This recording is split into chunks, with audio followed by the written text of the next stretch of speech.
जय महाराष्ट्र, नमस्कार, स्वागत आहे तुमचं आपल्या चॅनलवर, जिथे आपण घरोघरी मातीच्या चुली या मालिकेचे डेली रिव्ह्यूज अपलोड करत असतो।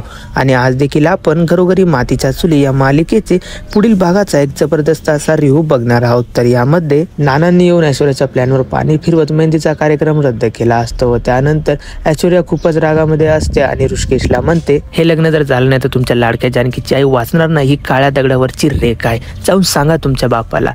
यावर प्रत्युत्तर म्हणून रागात ऋषिकेश ऐश्वर्या असं म्हणतो। यावर ऐश्वर्या म्हणते, हो जाऊन समजावा तुमच्या म्हाताऱ्या बापाला, हे लग्न होणार म्हणजे होणार। व त्यानंतर ऋषिकेश जानकी जवळ येतो, ऐश्वर्या काय बोलली हे सर्व काही सांगतो। यावर जानकी म्हणते, तुम्हाला वाटतं नाना ऐकतील? नाही ऋषिकेश, मला असं वाटतं की हे नाटक आपण इथंच थांबवायला हवं। यावर ऋषिकेश म्हणतो, आता जर आपण हा प्लॅन संपवला तर तिकडे तुझ्या आईचं आयुष्य संपेल। व त्यानंतर ऋषिकेश आणि जानकी नानांकडे त्यांना समजवण्यासाठी येतात। तर प्रेक्षकांनो, नाना ऋषिकेश आणि ऐश्वर्याच्या लग्नाला तयार होतील का, हे पाहणे खूपच इंटरेस्टिंग ठरणार आहे। तर बघत राहा घरोघरी मातीच्या चुली आणि अशाच रिव्ह्यूजसाठी आपल्या चॅनलला नक्की सबस्क्राईब करायला विसरू नका।